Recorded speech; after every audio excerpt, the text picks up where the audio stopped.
Friends, अब हम discuss करेंगे अपने इस वीडियो में एक तो केमी ऑस्मोटिक थियरी के बारे में। ठीक है ना, केमी ऑस्मोटिक थियरी। और केमी ऑस्मोटिक थियरी समझने के बाद हम समझेंगे कि what is the meaning of photo phosphorylation. Basically phosphorylation का मतलब होगा एटीपी का बनना, एंड फोटो का मतलब होगा with the help of sunlight. ठीक है ना, तो सनलाइट का इस्तेमाल करके एटीपी बनाया जाएगा। तो ये सारी बातें, ठीक है ना, थोड़ा सा और इसको हम अच्छे से समझने के लिए, ठीक है ना, एक आपको एनसीईआरटी के अंदर एक स्पेशल पैराग्राफ उन्होंने लिख के रखा है जिसमें बहुत सारी जगह पे वो उन्होंने अप हिल डाउन हिल, ठीक है ना, वो सारे टर्म्स इस्तेमाल किए हैं।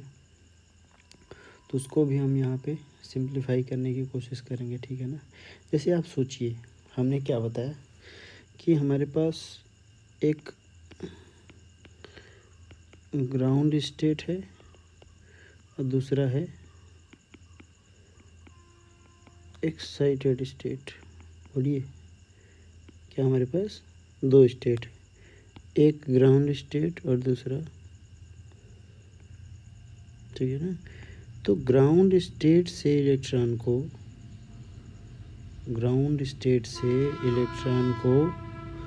अगर आपको एक्साइटेड स्टेट में लाना है तो इस काम के लिए एनर्जी लगेगी। आप किसी फॉर्म में करें आप ये एनर्जी सप्लाई करिए, लेकिन इलेक्ट्रॉन को अगर आपको ग्राउंड स्टेट से एक्साइटेड स्टेट में ले जाना है तो एनर्जी लगानी पड़ेगी। ठीक है ना, यानी अब यहाँ पे हम देखेंगे इलेक्ट्रॉन का फ्लो कैसा हो रहा है। ठीक है ना, इलेक्ट्रॉन अपने लोअर एनर्जी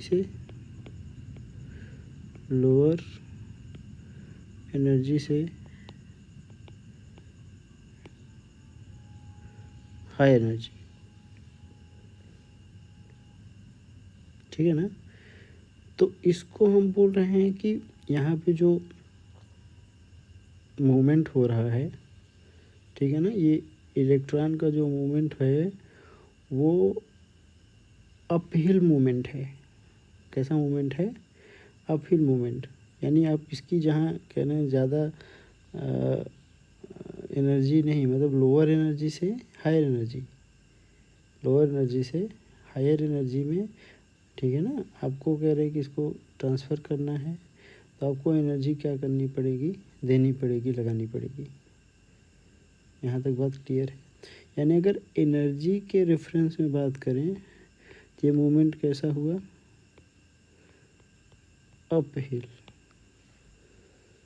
ठीक है ना, ये मूवमेंट, बस ये इस एरो से आपको कंफ्यूजन नहीं होना है। ठीक है ना, ये देखिए, ये अगर मूवमेंट की हम बात करेंगे, ये मूवमेंट जो हुआ है वो कैसा हुआ है, अपहिल मूवमेंट हुआ है। ठीक है ना, तो ये जो अपहिल मूवमेंट है ये तो पहला मूवमेंट हो गया। अब एक्साइटेड स्टेट से ध्यान दीजिए, एक्साइटेड स्टेट से इलेक्ट्रॉन एक्सेप्टर को इलेक्ट्रॉन मिलेगा। किसको मिलेगा? इलेक्ट्रॉन एक्सेप्टर को। देखिए, अब सबसे पहले इलेक्ट्रॉन उसको मिलेगा जिसका रिडक्शन पोटेंशियल सबसे ज़्यादा होगा। क्या ध्यान में रखना है? सबसे पहले इलेक्ट्रॉन उसको मिलेगा जिसका रिडक्शन पोटेंशियल सबसे ज़्यादा होगा। ठीक है ना, तो जो सबसे पहले इलेक्ट्रॉन को एक्सेप्ट करेगा, हम ऐसे बोल सकते हैं कि उसका रिडक्शन पोटेंशियल क्या होगा सर? हाई होगा। ठीक है ना, उसके बाद कह रहे हैं जो इलेक्ट्रॉन का एक्सेप्टर है, ठीक है ना, उसको हम क्या बोलेंगे इसके कंपैरिजन में। ठीक है ना, इसके कंपैरिजन में इसका रिडक्शन पोटेंशियल क्या होगा? लो होगा। यानी अब यहाँ पे देखिए, यहाँ पे कह रहे हैं कि इस कंडीशन में इलेक्ट्रॉन का फ्लो कहाँ से कहाँ हो रहा है? From higher reduction potential, from higher reduction potential to low reduction potential, high reduction potential to low reduction potential.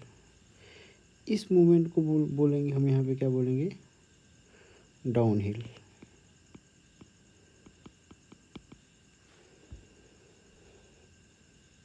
ठीक है ना, इस मूवमेंट को हम क्या नाम देंगे, डाउन हिल मूवमेंट। अभी अच्छा, इसके बारे में हम एक एनसीईआरटी का इस पैराग्राफ का अलग से वीडियो बना के यहाँ पे आपको समझाने की कोशिश करेंगे, अपडेट करेंगे। ठीक है ना, तो घबराने की ज़रूरत नहीं है। बस यहाँ पे हमें दो बात ध्यान में रखना है ना, कि एक अप हिल ट्रांसपोर्टेशन होगा, एक डाउन हिल होगा। तो जो अप हिल हम बोल रहे हैं, जिसको हम क्या बोल रहे हैं, अप हिल बोल रहे हैं, वो अप हिल बेसिकली जो टर्म इस्तेमाल हो रहा है वो एनर्जी के रेफरेंस में हो रहा है। ठीक है ना, यानी कि वो अपने लोअर एनर्जी से जब उसको हायर एनर्जी स्टेट में जाना होगा तो इस मूवमेंट में एनर्जी लगेगी, इस मूवमेंट में एनर्जी लगेगी, तो इसको क्या नाम दिया जा रहा है, अप हिल। डाउन हिल का मतलब क्या होगा, डाउन हिल मूवमेंट जब इलेक्ट्रॉन का होगा तो वहाँ पे जो इलेक्ट्रॉन होगा वो अपने हायर रिडक्शन पोटेंशियल से अपने लोअर रिडक्शन पोटेंशियल की तरफ मूव करेगा। ठीक है ना, तो इसमें आपको कंफ्यूज नहीं करना है। एनर्जी के रेफरेंस में बात करेंगे तो वो पहले करें ग्राउंड स्टेट से एनर्जी लेगा, एनर्जी को क्या करेगा, लेगा और कहाँ पहुँचेगा, एक्साइटेड स्टेट में, माने एनर्जी बढ़ेगी। ठीक है ना, तो लोअर एनर्जी से हायर एनर्जी, तो low to high, low to high. ठीक है, तो इसको हम क्या बोलेंगे, लो टू हाई यानी अप हिल। ठीक है ना, और दूसरी बात क्या बोल रहे हैं कि जिसका रिडक्शन पोटेंशियल हाईएस्ट होगा, जिसका रिडक्शन पोटेंशियल हाईएस्ट होगा उसको सबसे पहले इलेक्ट्रॉन मिलेगा। ठीक है ना, तो अगर आप रिडक्शन पोटेंशियल के रेफरेंस में बात करेंगे, अगर आप रिडक्शन पोटेंशियल के रेफरेंस में बात करेंगे तो इलेक्ट्रॉन हमेशा अपने higher reduction potential to lower reduction potential move करता है। और ये जो इलेक्ट्रॉन का मूवमेंट है from higher reduction potential to lower reduction potential, इस मूवमेंट को नाम दिया जा रहा है डाउन हिल। क्या नाम देते हैं, डाउन हिल। तो ये कह रहे हैं कि ये क्या हुआ, ये अप हिल हुआ, और ये क्या हुआ, ये क्या हुआ, डाउन हिल। तो आई होप कि आपको थोड़ा सा अप हिल और डाउन हिल का कंसेप्ट पता चला होगा। ठीक है ना, अब नेक्स्ट बात जो हमें सीखना है, तो ये जो पूरा हमने जेड स्कीम की स्टडी करी या हमने साइक्लिक प्रोसेस पढ़ा, तो उसमें दो तीन बातें हैं, हमें पूरा नहीं सीखना है। ठीक है ना, इलेक्ट्रॉन ट्रांसपोर्ट सिस्टम की जो बात हमने कर ली है उसको हमें नहीं अब यहाँ पे कह रहे हैं कि दोबारा से डिस्कस करना है। हमारे काम की क्या चीज़ है, वो क्या आपके ज़रूरत की चीज़ है, उसे हम देखने की कोशिश करेंगे। ठीक है ना, तो जब इलेक्ट्रॉन का फ्लो हो रहा था, देखिए यहाँ पे कह रहे हैं यहाँ कहीं फोटो सिस्टम सेकेंड होता था, यहाँ से इलेक्ट्रॉन इसका चला। ठीक है ना, यहाँ से इलेक्ट्रॉन चलता था, वो इलेक्ट्रॉन आगे ये कहें प्लास्टोक्यूनोन को मिलता था। तो प्लास्टोक्यूनोन हमने क्या बात करी कि प्लास्टोक्यूनोन हाइड्रोजन एक्सेप्टर था, बोलिए। तो हाइड्रोजन एक्सेप्टर था यानी इसको हाइड्रोजन चाहिए था, तो हाइड्रोजन एक्सेप्टर की तरह ये काम करता है। इसलिए स्ट्रोमा से, देखिए स्ट्रोमा से प्रोटॉन अंदर की तरफ मूव करता था, स्ट्रोमा से प्रोटॉन अंदर आया है। बस आपको स्ट्रोमा और ल्यूमेन पे फोकस करना है हमारा। ठीक है ना, पहला पॉइंट होगा स्ट्रोमा, दूसरा पॉइंट होगा ल्यूमेन। ठीक है, तो यहाँ से हमने देखिए स्ट्रोमा से दो प्रोटॉन, ठीक है ना, स्ट्रोमा से दो प्रोटॉन एंटर किया। बस आपको जैसे जैसे बोलते चलना है वैसे वैसे सीखते चलना है यहाँ से। ठीक है, अब यहाँ से देखिए यहाँ पे जो इलेक्ट्रॉन की कमी हुई थी, फोटो सिस्टम सेकेंड के अंदर जो इलेक्ट्रॉन की डिफिशियंसी हुई थी, उस इलेक्ट्रॉन डिफिशियंट सेंटर को ख़त्म करने के लिए पानी टूटा था। तो अगर आपको याद हो तो पानी टूटता है तो वो इलेक्ट्रॉन प्रोटॉन, ठीक है ना, और ऑक्सीजन जो बन रहा है, इसकी ज़्यादा कह रहे हैं कि यहाँ पे कोई मतलब है नहीं केमियोस्मोटिक थियरी के अंदर। ठीक है ना, तो इलेक्ट्रॉन तो कह रहे हैं कि फोटो सिस्टम सेकंड को मिल गया, बोलिए इलेक्ट्रॉन किसको मिल गया, फोटो सिस्टम सेकंड को। लेकिन कह रहे हैं कि लेकिन जो प्रोटॉन है वो प्रोटॉन कहाँ रह गया, ल्यूमेन में रह गया। प्रोटॉन कहाँ रह गया, ल्यूमेन में रह गया। ठीक है ना, ये बात ध्यान में रखना है आपको। बोलिए ये बात सही है। अच्छा, यहाँ से जब इलेक्ट्रॉन कह रहे हैं घूमते घूमते, अगर आपको याद हो, जब फेरेडॉक्सिन पे पहुँचा, कहाँ पहुँचा, फेरेडॉक्सिन पे, तो फेरेडॉक्सिन ने इलेक्ट्रॉन कैप्चर किया। बोलिए फेरेडॉक्सिन ने इलेक्ट्रॉन कैप्चर किया। अब फेरेडॉक्सिन ने इलेक्ट्रॉन कैप्चर करने के बाद, ठीक है ना, देखिए यहाँ पे क्या हुआ था, फेरेडॉक्सिन साइड पे NADP plus with the help of NADP reductase enzyme, ये किस में कन्वर्ट हुआ, NADPH प्लस H प्लस, या इसी को हमने क्या नाम दिया, NADPH2 with the help of NADP reductase enzyme. ठीक है ना, तो ये कह रहे हैं कि इस रिडक्शन में हमने क्या बताया था आपको, कि यहाँ से, ठीक है ना, यहाँ से 2 प्रोटॉन कह रहे हैं एंटर करते थे, याद करिए। ठीक है ना, तो यहाँ से 2 इलेक्ट्रॉन आए, इधर से 2 प्रोटॉन गए, तो वो दोनों इलेक्ट्रॉन प्रोटॉन मिलके, ठीक है ना, ये NADP प्लस को किस में काउंट कर दिए, NADPH2 में। ठीक है, अब आप ध्यान से देखने की कोशिश करिए। एक तो कह रहे हैं कि जब वाटर का स्प्लिटिंग हो रहा है, तो वाटर के स्प्लिटिंग से डायरेक्ट कह रहे हैं कि 2 प्रोटॉन तो ल्यूमेन में ही कह रहे हैं बन रहे हैं। ठीक है ना, तो इनके बारे में, इसमें तो हमें कोई कन्फ्यूज़न होना ही नहीं चाहिए। अब देखिए प्लास्टोक्विनोन की बारी जब आई है ना, तो प्लास्टोक्विनोन हाइड्रोजन एक्सेप्टर। अच्छा, नेचर ने, आपको ये भी यहाँ पे समझ लेना होगा कि नेचर ने क्यों कुछ को इलेक्ट्रॉन एक्सेप्टर, कुछ को हाइड्रोजन एक्सेप्टर बनाया होगा। ठीक है ना, अगर सबको देखिए, सबको अगर इलेक्ट्रॉन एक्सेप्टर बना देते, ठीक है ना, तो ये जो प्लास्टोक्विनोन कह रहे हैं कि रिड्यूस हुआ, प्लास्टोक्विनोन रिडक्शन के बाद क्या बना, PQH2। वो फर्दर जब ये अपने इलेक्ट्रॉन को आगे भेजता है, ठीक है ना, तो इलेक्ट्रॉन देता है। प्रोटॉन कहाँ गया, ल्यूमेन में। अगर आपको याद हो, पिछला वाला लेक्चर आप देखेंगे तो वहाँ पे हमने ये बात करने की कोशिश करी, प्रोटॉन कहाँ गया, ल्यूमेन में। तो एक तो पानी टूटा, उसका प्रोटॉन कहाँ है, ल्यूमेन में।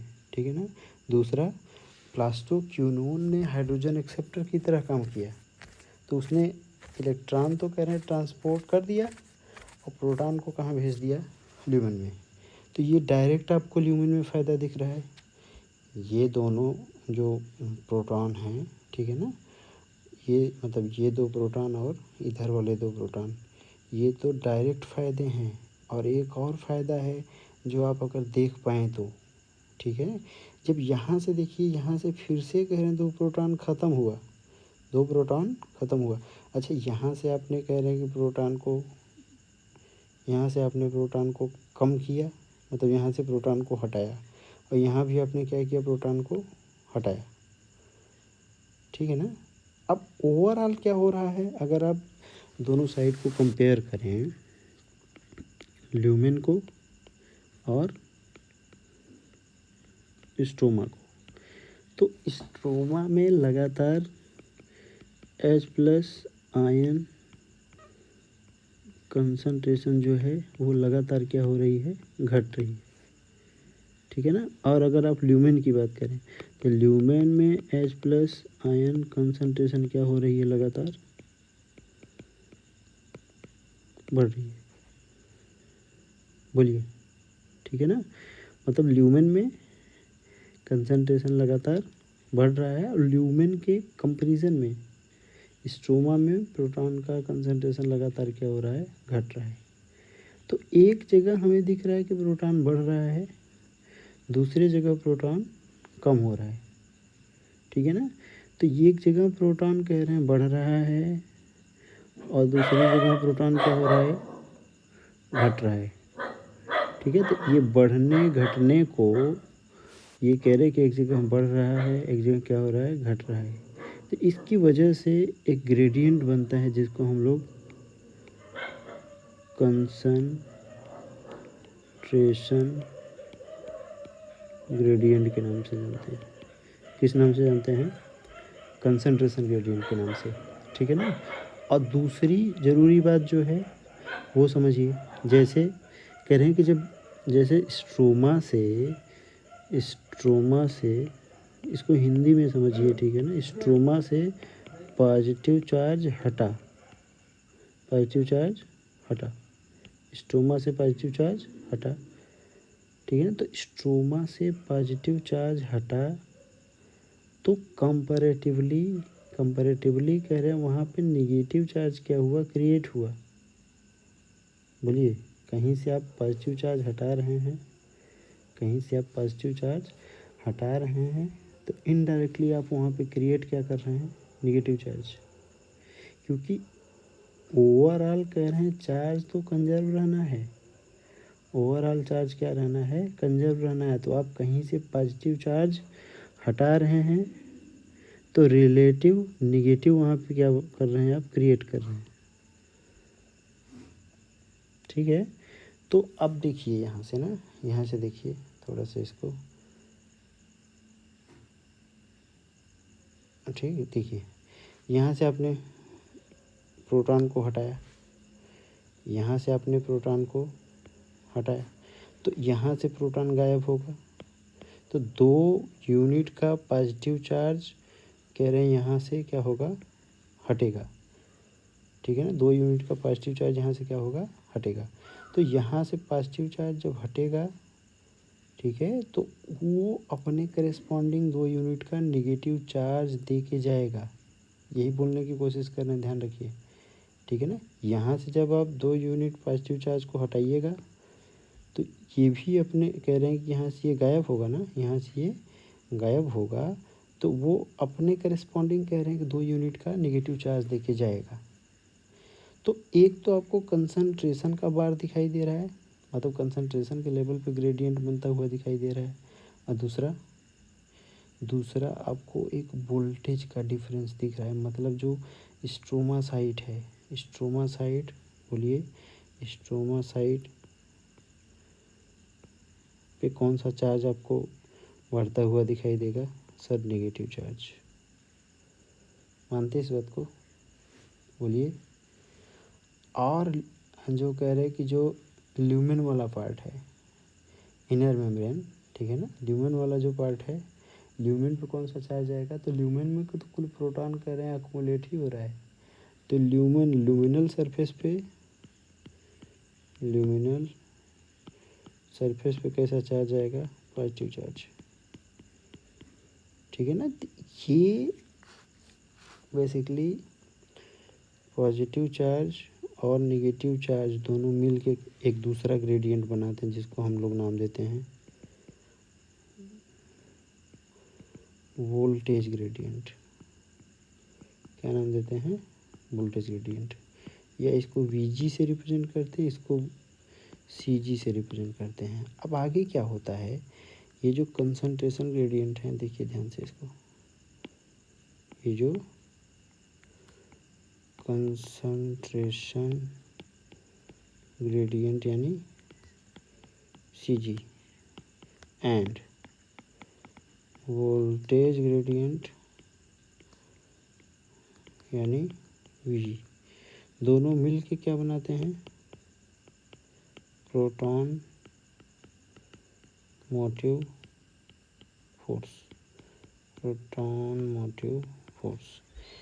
अब ये जो प्रोटॉन मोटिव, देखिए प्रोटॉन मोटिव फोर्स का बेसिक मीनिंग है प्रोटॉन को मोशन देने वाला फोर्स। तो ये जो कह रहे हैं, ये जो प्रोटॉन मोटिव फोर्स जनरेट हुआ है, ये प्रोटॉन को ल्यूमेन में रहने नहीं देना चाहता है। ये प्रोटॉन को, ऐसे सोचिए, ये प्रोटॉन को ल्यूमेन में रहने नहीं देना चाहता है, ठीक है ना। तो ये प्रोटॉन को ल्यूमेन से बाहर फेंकने की कोशिश करता है। तो ये आपने पढ़ा होगा ऐसा ना। ये हमारे पास कह रहे हैं F0 पार्टिकल, और ये क्या है, F1, ठीक है। तो यहाँ से जब प्रोटॉन, देखिए प्रोटॉन मूव करता है, ठीक है ना। प्रोटॉन कहाँ से कहाँ मूव करेगा, ल्यूमेन से कहाँ जाएगा, स्ट्रोमा साइड। ल्यूमेन से कहाँ जाएगा, स्ट्रोमा साइड में। अब देखिए ल्यूमेन के अंदर कह रहे हैं कि ल्यूमेन के अंदर कंसंट्रेशन क्या है, ज़्यादा है, और स्ट्रोमा में क्या है, इसके कंपैरिजन में कंसंट्रेशन क्या है, कम है। ठीक है ना। तो ये कह रहे हैं कि ये जो प्रोटॉन का फ्लो है, इस प्रोटॉन के फ्लो के लिए जिम्मेदार कौन है, प्रोटॉन मोटिव फोर्स। ठीक है ना, कौन जिम्मेदार है, प्रोटॉन मोटिव फोर्स। तो प्रोटॉन मोटिव फोर्स प्रोटॉन को ल्यूमेन से कहाँ भेजना चाहता है, स्ट्रोमा में। तो हम ऐसे बोल सकते हैं ना, प्रोटॉन कहाँ से कहाँ मूव कर रहा है, proton will move from their higher concentration to their lower concentration। Proton कहाँ से कहाँ मूव कर रहा है, अपने हाई कंसंट्रेशन से लो कंसंट्रेशन की तरफ। अच्छा, ये कह रहे हैं कि जब ये प्रोटॉन अपने हाई कंसंट्रेशन से लो अच्छा इसी को हम क्या ऐसे बोल सकते हैं, ठीक है ना, कहाँ से कहाँ मूव कर रहा है, from their higher concentration to their lower concentration. ठीक है ना। तो इस मूवमेंट में क्या होता है, ये जो F1 पार्टिकल है, कौन है हमारे पास, F1 पार्टिकल। F1 पार्टिकल का के अंदर F1 का कॉन्फ़िगरेशनल चेंज होता है। क्या होता है, कॉन्फ़िगरेशनल चेंज। जब ये कह रहे हैं जब इसके अंदर कॉन्फ़िगरेशनल चेंज होते हैं तो यहाँ से ये क्या करता है, कुछ इस मतलब कॉन्फ़िगरेशनल चेंज में some energy will be released. ठीक है ना, some energy will be released, और इस एनर्जी का इस्तेमाल करता है एडेनोसिन डाईफॉस्फेट अपने इनऑर्गेनिक फॉस्फेट को जोड़ने में, और इस तरीके से यहाँ पे किसका प्रोडक्शन हो जाता है, एटीपी का। अच्छा, इसी घटना को देखिए कितना प्यारा कह रहे हैं, ये टर्म निकल के आया। इस घटना को नाम दिया जाता है फॉस्फोराइलेशन। इसको क्या नाम देते हैं, फॉस्फोराइलेशन। अब देखिए फॉस्फोराइलेशन हो गया। अब यहाँ पे जो हमने टर्म इस्तेमाल किया है हेडिंग के अंदर ना अपने, उसको बोलते हैं फोटो फॉस्फोराइलेशन। तो फोटो क्यों लगा है टर्म, क्योंकि ये सब जो भी घटना घट रही है, अगर आपको पता हो, ठीक है ना, कि कंसंट्रेशन ग्रेडियंट बना, ठीक है, या कह रहे हैं वोल्टेज ग्रेडियंट बना, या क्या बोल रहे हैं प्रोटॉन मोटिव फोर्स बना, ठीक है ना। तो ये सारी घटना के पीछे ज़रूरी कौन है, सनलाइट। क्योंकि अगर सनलाइट नहीं होता तो इलेक्ट्रॉन का एक्साइटेशन नहीं होता। अगर सनलाइट नहीं होता तो क्या इलेक्ट्रॉन का एक्साइटेशन होता, एक्साइटेशन नहीं होता।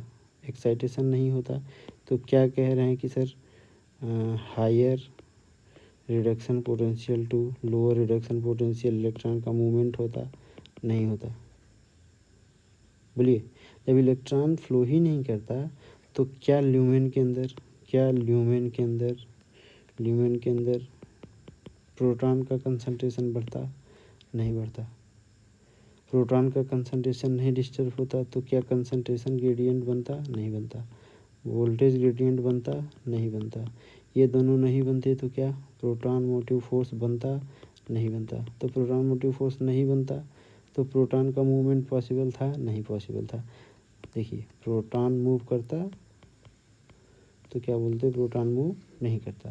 प्रोटॉन मूव नहीं करता तो क्या कॉन्फ़िगरेशनल चेंज होता, कॉन्फ़िगरेशनल चेंज होता, तो कहते नहीं होता। कॉन्फ़िगरेशनल चेंज नहीं होता, नहीं होता, नहीं होता, नहीं होता, तो क्या एटीपी बनता, एटीपी बनता, सर नहीं बनता।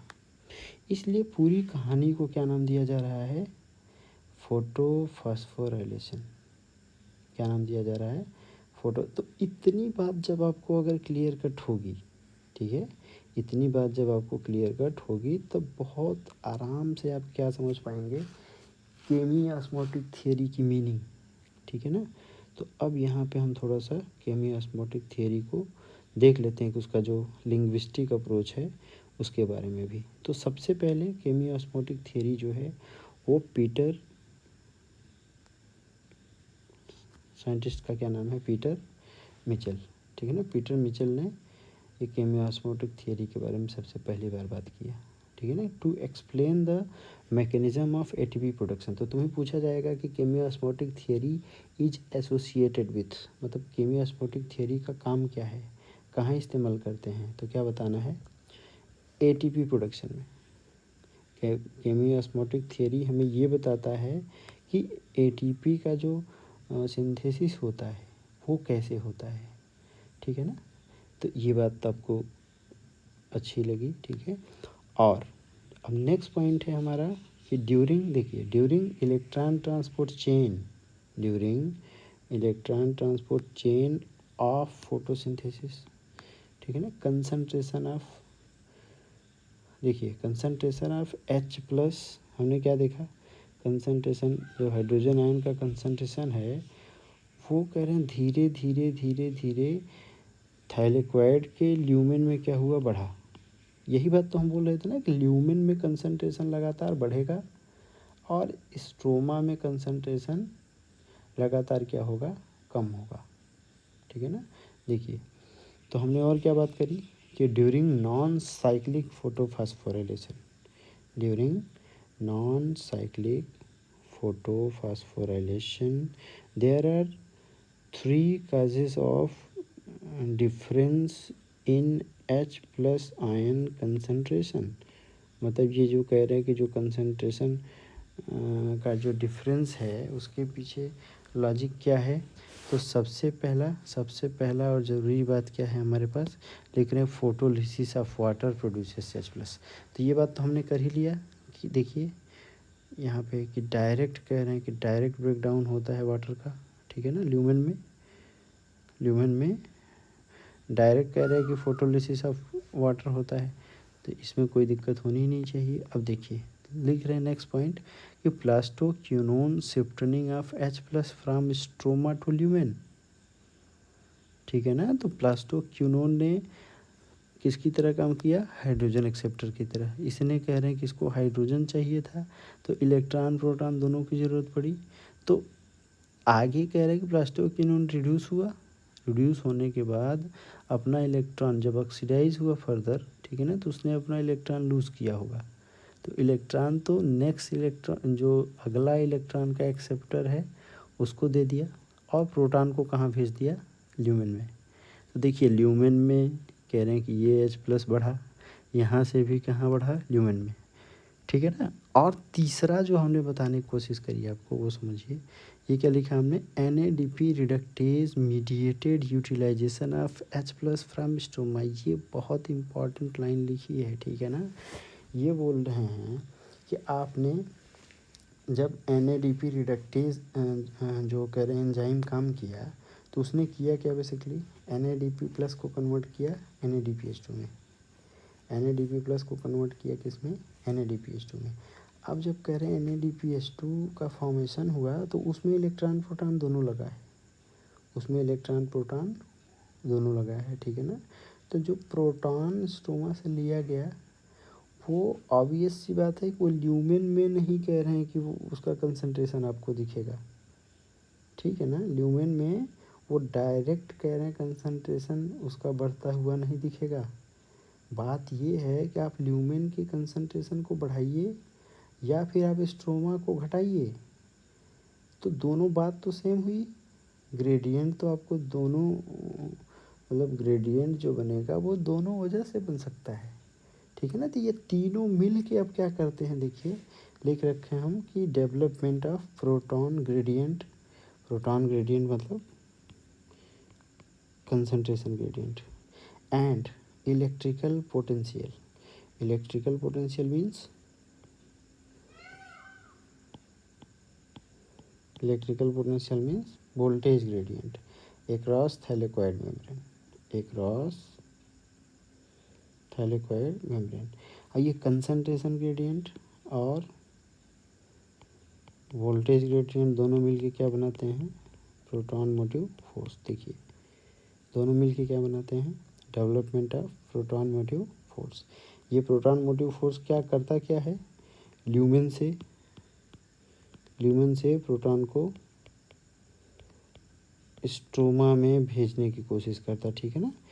देखो proton motive force do not allow the stay of H plus. ये कह रहे प्रोटॉन मोटिव फोर्स जो है वो प्रोटॉन को बोलता है कि तुम्हें हम ल्यूमेन में नहीं रहने देंगे, तुम ल्यूमेन से निकलो और भागो, ठीक है ना। Proton motive force do not allow the stay of H plus ion in lumen, ठीक है ना, lumen. So H plus start to move towards stroma side. H plus जो है वो कहाँ से कहाँ मूव करना शुरू करता है, ल्यूमेन से स्ट्रोमा साइड, ठीक है ना, through F0 F1 particle oxysome बोला इसी को, ठीक है ना। अब वही बोला आपको ना कि जो F1 है, F1 के अंदर कॉन्फ़िगरेशनल चेंजेस होंगे, तो चेंज की वजह से कह रहे हैं यहाँ पे कुछ एनर्जी का एवोल्यूशन होगा। फिर एनर्जी का इस्तेमाल कहाँ किया जाता है, एडेनोसिन डाईफॉस्फेट अपने इनऑर्गेनिक फॉस्फेट को जोड़ने में इस्तेमाल करता है, और यहाँ पे किसका प्रोडक्शन हो जाता है, एटीपी का। एटीपी बनने को क्या नाम देते हैं, एटीपी बनने को क्या नाम देते हैं, बोलिए। एटीपी बनने को बोलते हैं फास्फोराइलेशन। और ये सारा कह रहे हैं कि एटीपी बनने के लिए जो माहौल सेट हुआ है, उस माहौल के लिए रिस्पॉन्सिबल, ठीक है ना, उसके लिए रिस्पॉन्सिबल फैक्टर कौन है, तो उसके लिए रिस्पॉन्सिबल फैक्टर है हमारा सनलाइट,